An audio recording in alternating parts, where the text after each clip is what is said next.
Doctor Pache, ¿estás por aquí? Ah, sí. Perfecto. Si te parece, voy a reanudar Mm. porque les estoy recordando a las personas que nos estarán escuchando y que nos escuchan actualmente acerca de el propósito de este evento. Y bueno, recordemos que estamos en la jornada de cafés científicos virtuales sobre enseñanza de estudios literarios 2026, que desarrollamos del martes 9 al jueves 11 de junio como parte de las actividades de promoción de nuestro proceso de selección y admisión 2026, así como de promoción de las actividades que desarrollamos a nivel docente en nuestro posgrado.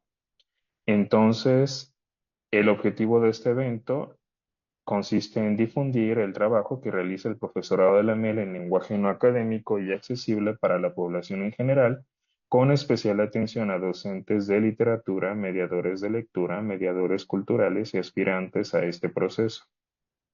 Y bueno, pues les recuerdo que el día de ayer estuvimos conversando con doctor Enix, con doctora Esther, con doctor Miralles y con doctor Pache, no, con doctor Paco Cerón.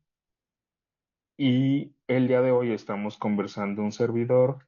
Ahora tenemos la participación de nuestro querido doctor Pache y finalizaremos la jornada de hoy eh, con la reunión informativa de nuestro proceso de selección y admisión que desarrollaremos de 5 de la tarde a 7. Y mañana continuaremos con esta jornada para culminar a las 8 de la noche, con la participación de 5 de nuestros y nuestras profesoras. Doctor Pache, te agradezco muchísimo por estar aquí, por regalarnos, por obsequiarnos este cachito de tiempo. Te agradezco muchísimo por eso, doctor Pache, y bueno, pues será un gusto, estoy seguro de que será un gusto escucharte. Hoy nos vienes a conversar sobre la música y los pétalos, un cuento de Gabriela Damián Mirabete. Te Buenas escuchamos, tardes. doctor Pache. Buenas tardes. Primero que nada, soy yo quien agradece la oportunidad porque es un verdadero placer estar aquí contigo, doctor Jonathan, y con el público que nos sigue.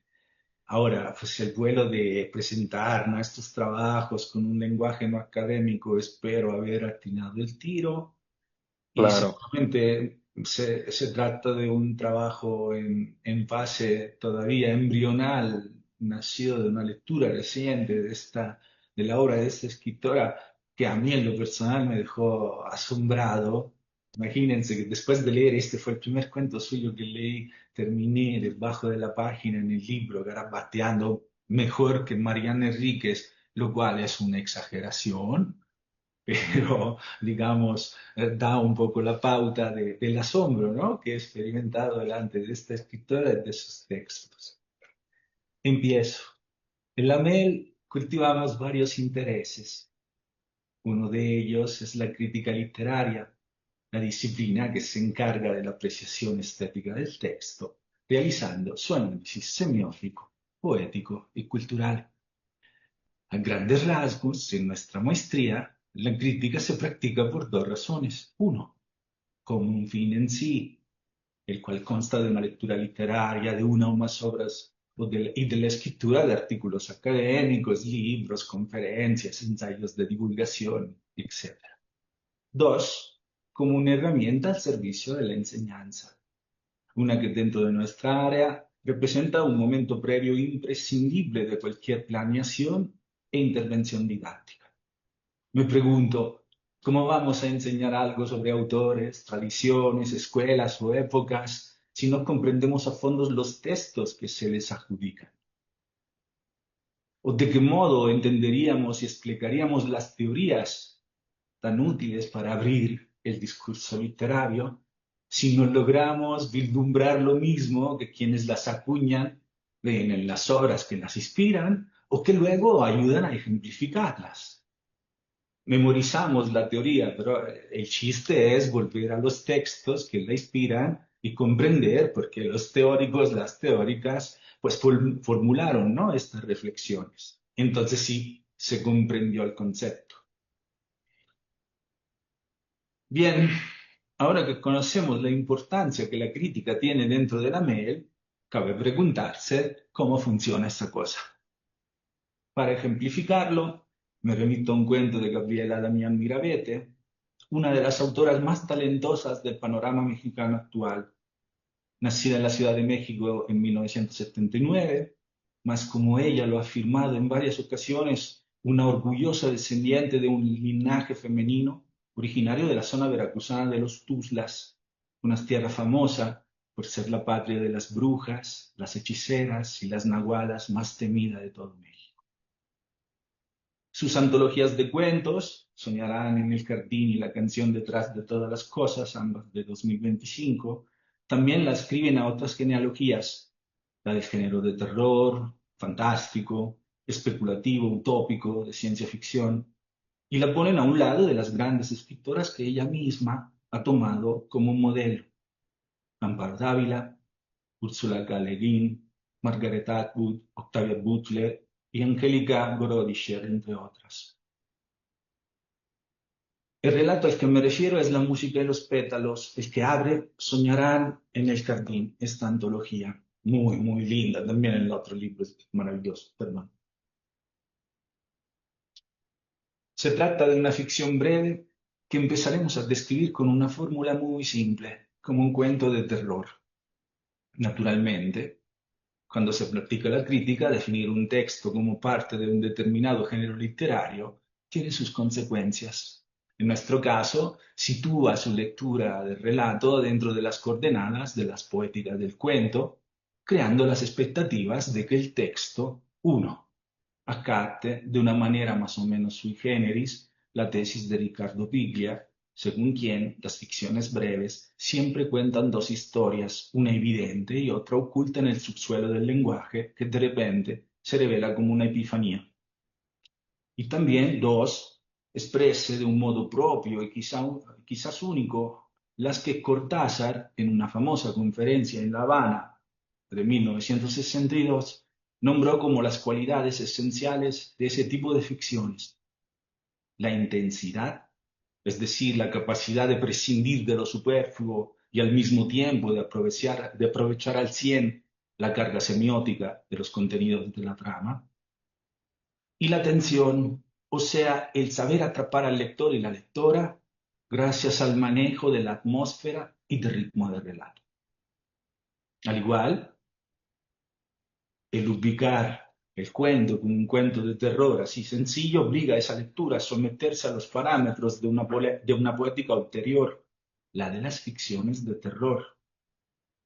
Esto, como se puede imaginar, también conlleva consecuencias, otras expectativas.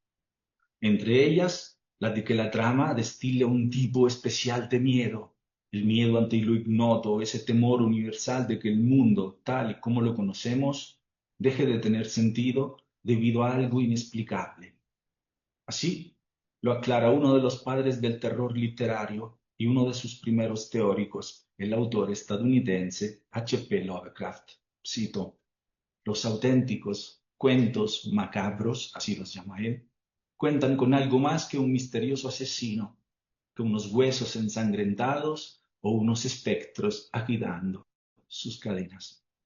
En ellos debe inspirarse una determinada atmósfera de expectación e inexplicable temor ante lo ignoto, la maligna y específica suspensión o la derrota de las leyes desde siempre vigentes de la naturaleza, que representan nuestra única salvaguarda contra los asaltos del caos. Fin de cita. Como se puede intuir, la tarea de la crítica en este punto es cuestionarse de qué manera la música y los pétalos, con su peculiar entramado discursivo, atiende o defrauda a las expectativas que nuestra primera descripción del texto ha generado. Una mirada a su incipit nos permitirá encontrar la que podría ser una buena pista interpretativa. Leamos. Cada vez que bajo, escucho la música. No quiero ir, me da miedo. La música es horrible. Gritan mi nombre y yo sé que van a pedirme que baje y no quiero. Siempre hay cosas que traer de allá abajo y siempre he de ser yo quien lo suba. ¿Por qué? A veces mamá manda a mi hermano, pero entonces él manda a mí y yo no puedo negarme, porque si no, tal vez lo que hace mi hermano no sea peor que la música, pero no me gusta. Antes estaba bien ir al sótano, inventarme historias detrás de los marcos de pinturas que ya no están, o el baúl con la ropa fina y vieja de los familiares muertos, que de tan estrecha hasta parece que la usaban cuando ya eran esqueletos, hasta que no comencé a oír la música. Fin de cita. El fragmento que acabamos de leer revela algunas cualidades medulares del relato. Muestra, por ejemplo, que se trata de una narración en primera persona a cargo de un personaje infantil y de género femenino. A la vez, hace evidente que dicha narración reúne una serie de tópicos que son propios de los relatos de terror, de la tradición del relato de terror. Primero, la joven virginal amenazada por algo ominoso y desconocido. Segundo, la narración sesgada y poco confiable debido a la mirada infantil de la protagonista y a la incapacidad que cualquiera tendría para comprender una serie de fenómenos que se presentan como inexplicables. Tercero, la ambientación en un espacio oscuro, cerrado y amenazador, cuyos ambientes pierden su carácter cotidiano y protector para tornarse en algo extraordinario y sombrío, como un sótano cuyo diseño cambia con los años, que se trastoca en una suerte de inframundo, como se señala a rebautizarlo con todo en mayúsculas, como un allá abajo.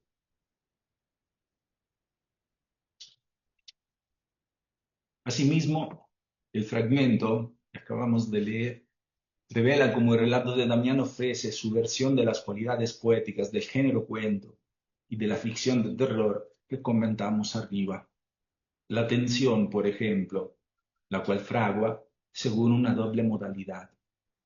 Uno, tejiendo una atmósfera en plena consonancia con la tradición del relato que Lovecraft llamaba macabro, lo cual se estructura con base en el miedo por algo ignoto que se relaciona con el sótano, es decir, la música que la protagonista escucha cuando baja sus entrañas, es decir, los misterios que estas entrañas encierran, y es decir, las cosas innombrables que en este escenario infernal le hace a ella su hermano.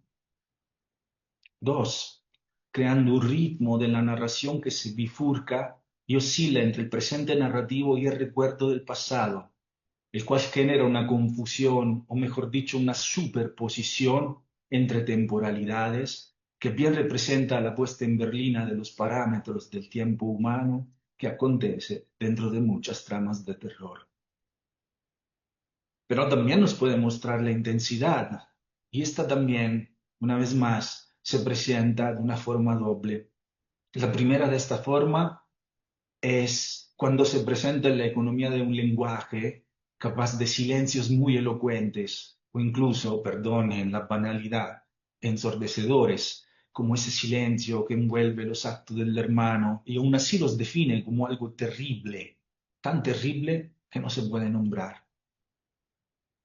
Y la intensidad también nos muestra una segunda cosa, se muestra a través de la portentosa polisemia que tiene ese mismo lenguaje, la capacidad de que los términos, las palabras, los niveles del discurso signifiquen al mismo tiempo diferentes cosas. Y esta polisemia está evidente no solo en todas estas bifurcaciones y ambigüedades que hemos estado destacando hasta ahora, ¿no? En los diferentes niveles discursivos, sino y sobre todo en el nivel de la semántica del texto, el nivel de las palabras. Como los relatos en la visión de Biblia, las palabras empiezan a contar una doble historia, es decir, a expresar significados múltiples y a menudo encontrados, uno cotidiano y evidente, otro oculto y perturbador. Así sucede cuando el término casa deja de designar un hogar apacible y más bien empieza a significar un infierno, un espacio donde se infligen y se padecen suplicios, o cuando la palabra música deja de aludir solamente a algo placentero como una melodía y empieza a indicar a una suerte de su opuesto maligno, una letanía misteriosa y desquiciante. O también cuando con una suerte de inversión paródica y reveladora del mecanismo que nos está interesando, como cuando algo macabro, como las polvorientas pertenencias de los familiares difuntos, se vuelve una prenda que la niña usa para disfrazarse o un objeto con el que jugar. Y dicho sea de paso, uno en ese momento de la trama se imagina que ella está jugando en compañía de unos fantasmas, pero no es así. Hasta aquí la pista interpretativa que nos ofrece el inicio del relato. Pero ahora me pregunto, ¿qué debe hacer la crítica a partir de estas premisas? Pues creo que volver al texto, porque la única lectura es la relectura, decía Sergio Pitol, y tenía muchísima razón. Volvemos al texto para validar o falsear estas premisas con base en nuevos ejemplos, porque todo está en el texto. Cualquier hipótesis que formulamos debe reconocerse ahí. Y estos nuevos ejemplos son ejemplos que insisten en cómo sigue cobrando forma la atmósfera, u ejemplos que nos muestran eh, cómo la autora y la narración maneja el ritmo, maneja el tiempo. Y hay ejemplos que recuperan lo que la trama calla y aún así afirman con contundencia. Y otros más que muestran cómo cada contenido semántico, detrás de su sentido cotidiano, esconde un significado subjetivo o familiar inesperado que de repente se revela como en una epifanía. Epifanía, perdón.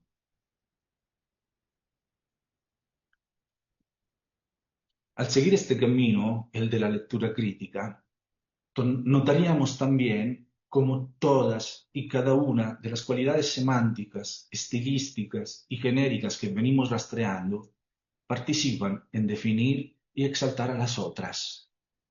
Los efectos de intensidad relativos a la atmósfera de terror y al manejo del tiempo se construyen a golpes de tensión, mostrando el rostro ambiguo del miedo y de la cronología de lo narrado. A su vez, los múltiples ejemplos de tensión semántica, estilística, genérica o del enfoque narratorial, entre muchos, se perfilan y se amplifican al compás de las modulaciones que atraviesan a la atmósfera y al ritmo. En fin, lo intenso y lo tenso se confunden, uno se encierra en el otro, altera secretamente su ontología y de repente se revela con contundencia para negar a su contraparte. Es desquiciante también esto también es una fuerza ominosa que rompe con las leyes naturales del relato, ¿no? Con la lectura crítica, además de todo esto, nos percataríamos de cómo la narración unipersonal, enfocada en la niña protagonista, se torna de repente, a menudo, a veces, una polifonía que incluye a la voz de la mamá, a la de las vecinas, de los vecinos, a los chismes, de los antepasados. Y con todo esto sugiere que el drama personal que ella está experimentando en realidad tiene una dimensión más amplia que abarca a la familia o a toda la comunidad dentro de la que viven. Y en este camino descubriríamos también que la dimensión espacial del relato esconde significados ocultos y un sinfín de espejismos. La ambientación en San Andrés Tuzla, por ejemplo, en la zona de Veracruz de donde dijimos procede la familia de Damián, evoca la carga mágico-mística que envuelve a este territorio, dejando un halo demoníaco sobre el relato. Y podríamos observar que el escenario de los acontecimientos narrados en un principio parece trascender los límites de la casa que nombramos hace rato, involucrando a los espacios exteriores y el hogar de enfrente, habitado por unos nuevos vecinos. Y después, más bien, nos damos cuenta de que todo este espacio exterior es fagocitado por la casa, se convierte en una parte de ella cuando se revela que ahí antaño vivían unos parientes de la niña y que en ese entonces las dos construcciones estaban conectadas a través del sótano. Una vez más, el sótano.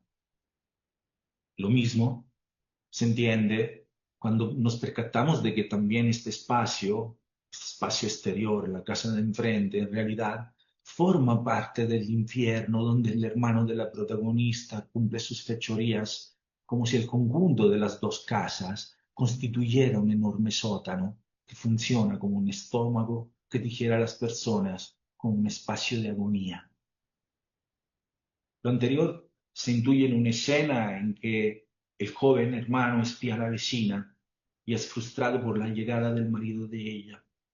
Y se percibe también con claridad de nota durante la cual el muchacho acosa físicamente a la vecina y una vez más es rechazado.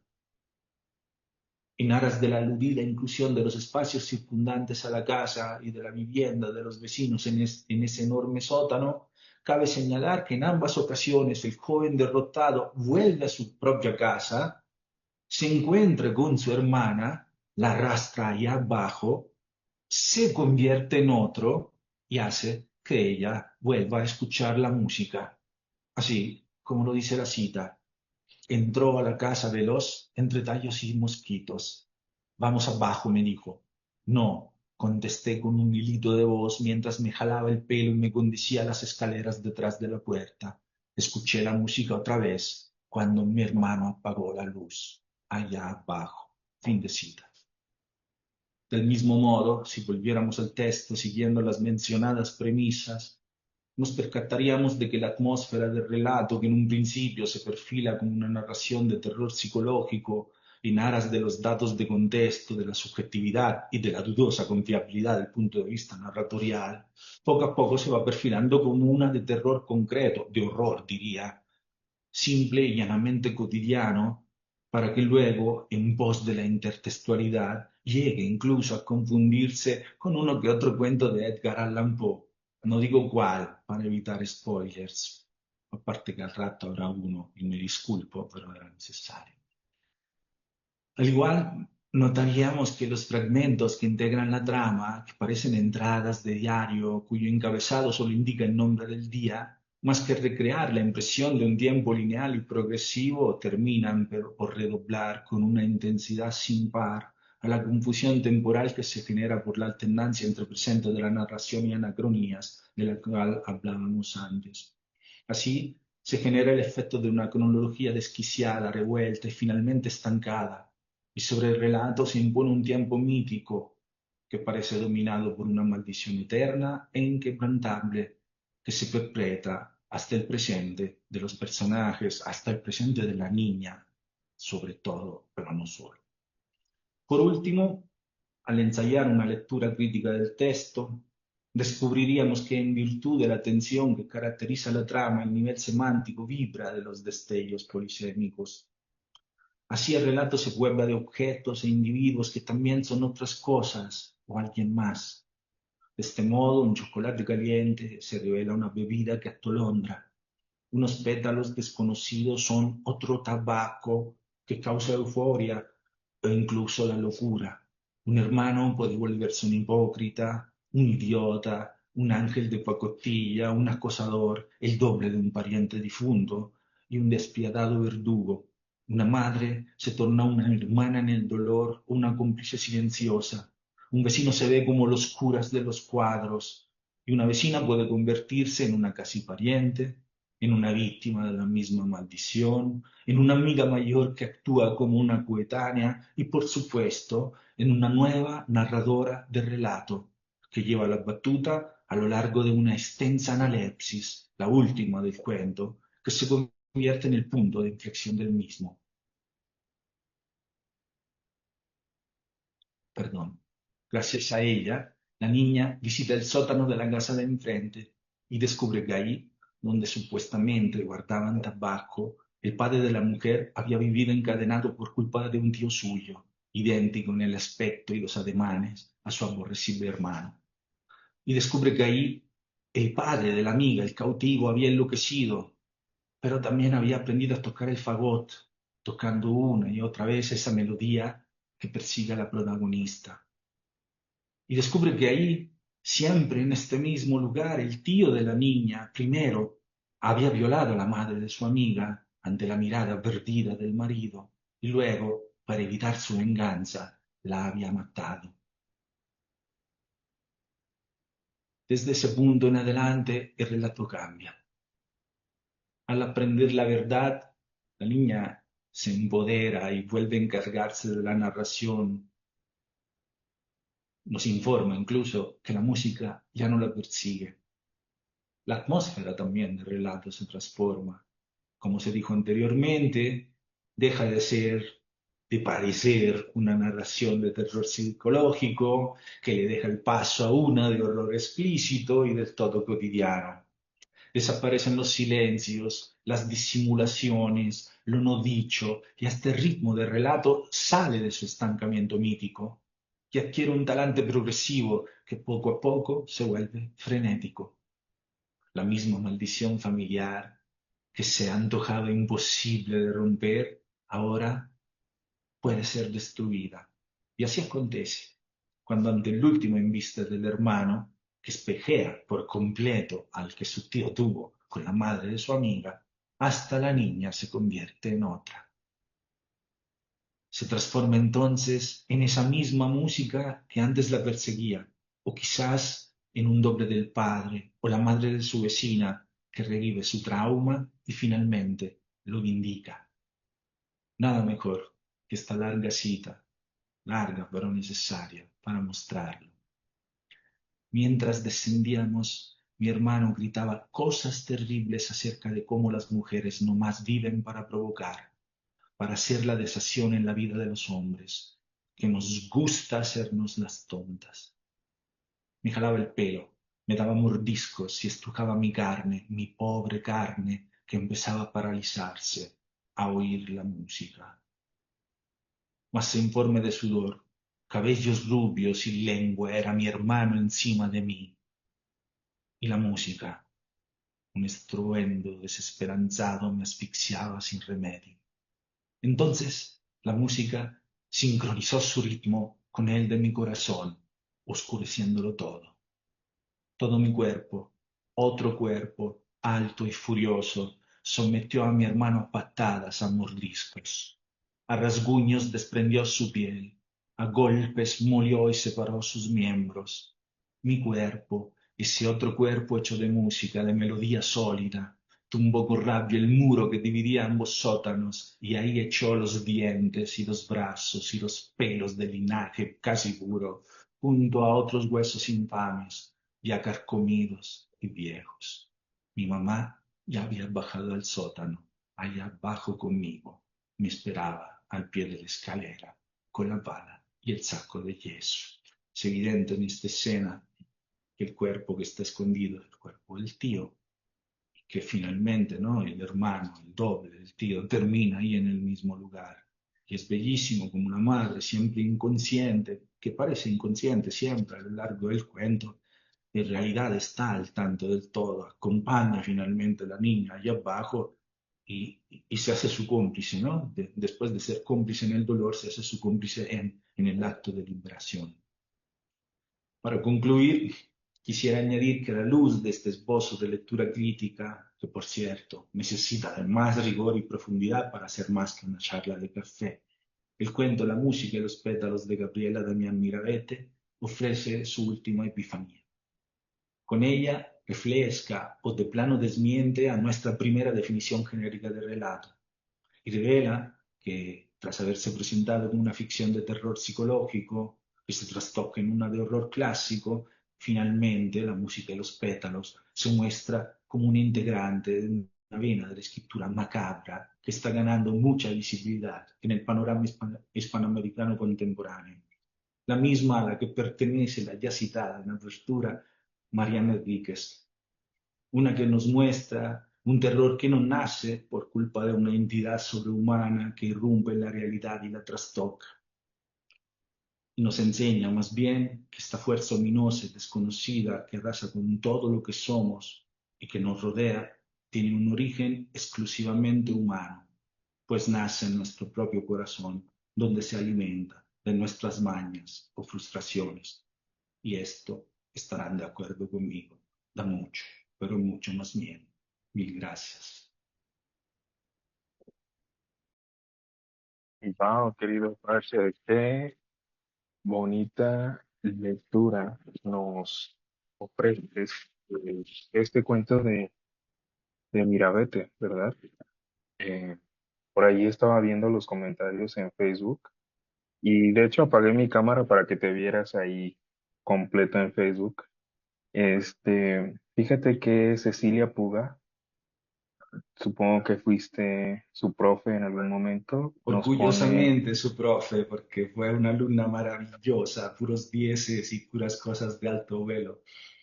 qué padrísimo, fíjate que nos está viendo y te manda un mensaje, nos dice, grandioso escuchar grandioso escuchar de nuevo las maravillosas y valiosas reflexiones del profe Pache sobre la literatura. Es el mensaje que te obsequia Cecilia Puga. Muchas gracias. Y también doctor Manuel Herrera, que él es un profe de Monterrey, de ALET, nos dice saludos al doctor Pache, interesante abordar la música desde la semiótica del terror. Nos pone el doctor Manuel Herrera. Y bueno, pues por ahí un par de comentarios que nos dejan en el chat. Doctor, pues fíjate que tú mencionabas ya un aspecto muy importante que es algo que nos distingue a nosotros como programa, ¿no? Que además de, digamos, del enfoque pedagógico, o bueno, más bien, sí, y lo hemos venido mencionando desde el inicio, que nosotros en realidad pues tenemos un enfoque pedagógico en el programa, pero también un enfoque crítico, un enfoque analítico, digamos, de la literatura. Entonces, eso en realidad nos permite ser un programa diferente de algún modo frente a otro. Y una de las fortalezas con la que nosotros contamos y también hemos venido conversando desde el lunes es precisamente que contamos con un profesorado con múltiples perfiles, con múltiples visiones. Lo hemos visto en los coloquios, lo hemos visto en los comités tutoriales y bueno, eso permite de alguna manera que nuestros y nuestras estudiantes actuales y que los futuros estudiantes tengan un compendio de personas que les acompañen desde múltiples miradas y desde luego el propósito principal es que tengan la mejor formación posible en crítica literaria, en análisis literario, en teoría literaria y en educación literaria. Entonces, eso nos permite, desde luego, ser diferentes y ser competitivos en esta coyuntura. Doctor, fíjate que quisiera plantearte un par de preguntas también para que las personas ay, Dios, que las personas que están viéndonos y que nos estarán viendo, quienes nos están viendo ahorita en Facebook y que estarán viéndonos posteriormente en YouTube tengan más información y te conozcan un poco más. Doctor, pues ya vemos y sabemos que eres profesor de nuestra facultad. ¿Desde hace cuánto tiempo, profe? ¿Y qué clases impartes tanto en licenciatura como en la MED? ¿Te gustaría platicarnos?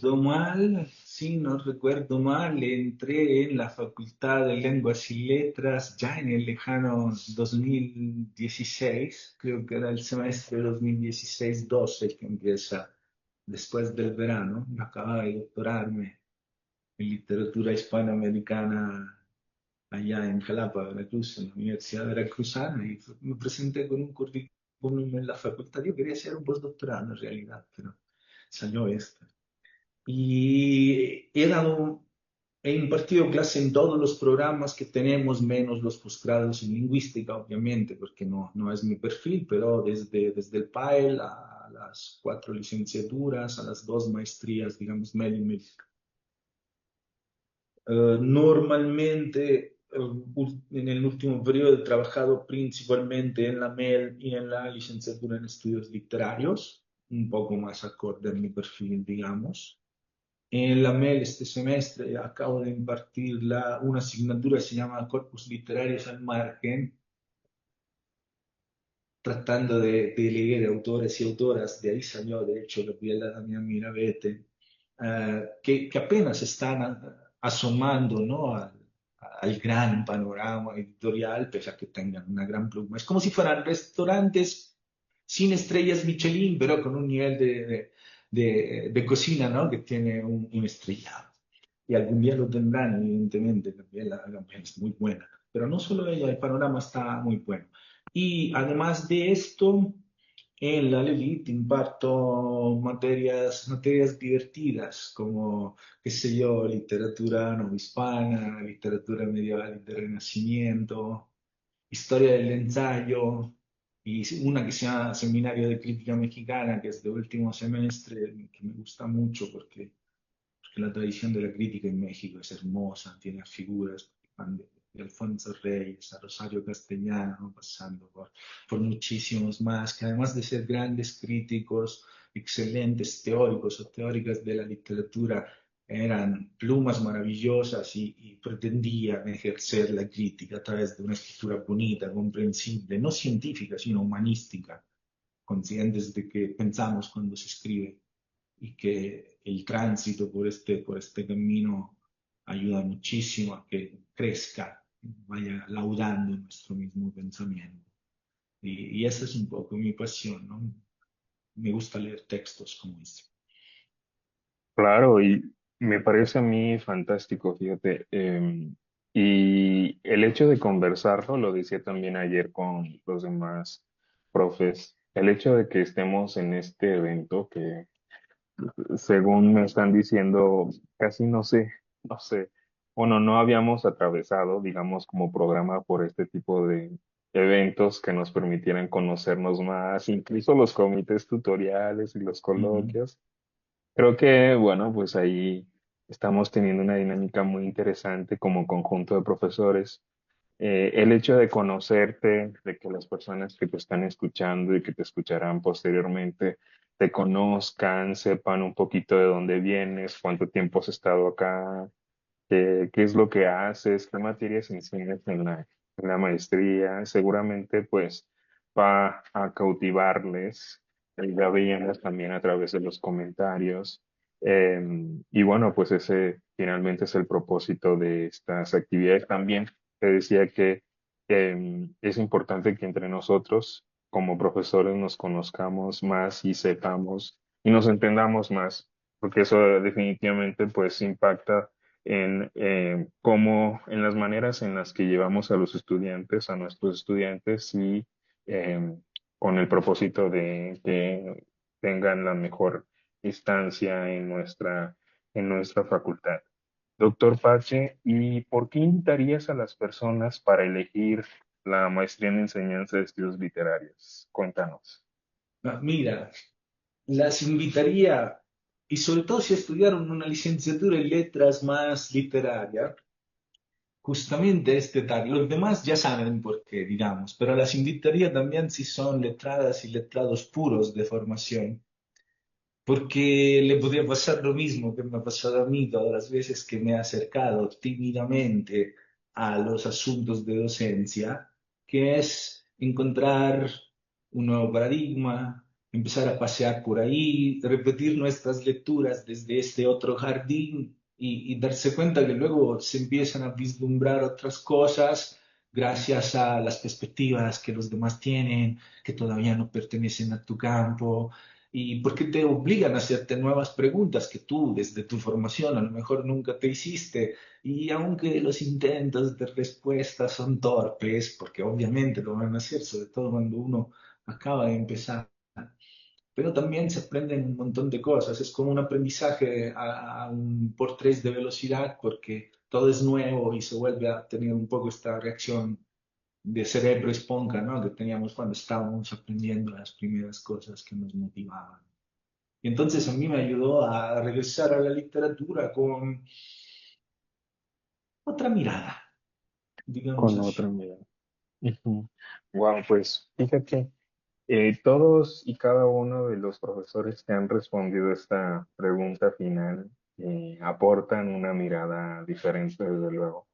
Y para quienes nos han seguido desde el día de ayer, pues seguramente notarán, eh, pues, las diversas ideologías y también las diversas miradas que cada uno ha estado aportando esta jornada de cafés. Doctor Pache, pues yo te agradezco muchísimo que me obsequies y que le obsequies al público, a tus futuras estudiantes, a la audiencia en general, pues esta lectura de este cuento de Damián Mirabete y pues ya veíamos lo mucho que aprecian las personas, tus exalumnos y estas reflexiones y estas lecturas que haces. Yo mismo disfruto mucho de la manera en la que comunicas toda esta información. Y bueno, pues, doctor Pache, no me queda más que agradecerte por esto. Y bueno, pues estaríamos de esta manera cerrando este bloque de charlas y me parece que estamos terminando con un poquito de margen. Vamos a tomar un receso que me sirve bastante porque ayer fueron 4 horas seguidas. Terminé acabado, pero ahorita algunos minutitos para tomar un receso y posteriormente vamos a conectarnos con las personas que quieran unirse y que posteriormente quieran consultar la charla de, más bien la reunión informativa del proceso de selección y admisión 2026, donde pues estaré siendo muy preciso y respondiendo dudas de todas las personas que estén interesadas. Y bueno, vamos a cerrar esta transmisión, doctor Pache, y vamos a iniciar una nueva en punto de las 17 horas. Doctor Pache, un abrazo. Muchas Nos vemos muy gracias. pronto. Ah, Nos vemos bueno, en el no sé si propedéutico. Osvaldo, ¿Mande? sí, perdón, no sé si Osvaldo, aquí tenemos a alguien en la sala. Osvaldo, no sé si te gustaría comentar algo, preguntar algo. Cuéntanos, no me había percatado.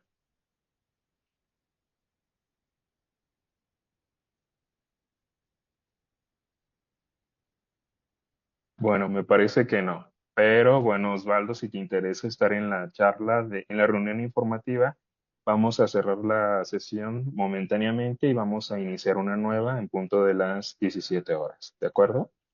Muchas gracias, doctor Pache. Gracias, Jerry. Gracias. Nos vemos en 20 minutitos. Bye Buenas bye. tardes. Buenas tardes.